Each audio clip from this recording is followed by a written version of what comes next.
One of those sounds you don't really like to hear during a storm. Severe weather swept across the Fox 9 viewing area today, bringing hail among other things. This video sent to us by Randy Vargson in Waterville. He says it was taken on the south side of Lake Tatanka, and you can see and hear the hail coming down hard. You can hear it. Meantime, in Sherburne County, even bigger hailstones. This picture was sent to us by Troy Cordell. You can see the large chunks of hail that he was able to grab out of the yard.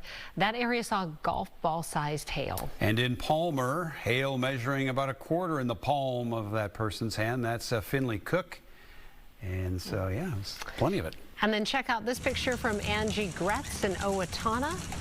If you didn't know anybody, you might think, is that snow coming down? But, you know, the sound of it will tell you otherwise. Pea-sized hail, we call that, right? And take a look at this, a time-lapse of the storm moving into the Twin Cities from the sky, taken by Nate Cullenkamp, who was flying back to MSP Airport at the time of that storm. Wow. Maybe the coolest video we've seen all day long. Yeah. Isn't that awesome? It looks sort of innocent from that viewpoint. Yeah, Nate's a great friend, and he sent that to me. Separation you see? So that's the low to mid-level clouds, and then you find the separation, and look how it's beginning to phase together the closer you come to a storm. Isn't that awesome? Wow.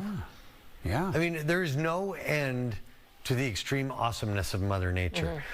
Unless you start talking about tornadoes and tornado warnings, then it becomes less awesome and more dangerous. And you know, there are people who are online tonight saying, darn it, we didn't get the storms. To which I always reply, you wanted the storms?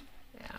You know what I was surprised about? I mean, I got pictures in from throughout the evening from parts that we didn't talk about because they're not really in our viewing area, but northern Wisconsin, trees down, chainsaws humming up in that area too. You know, it was widespread. Widespread, but not any one singular place for too long. Very fast-moving storms.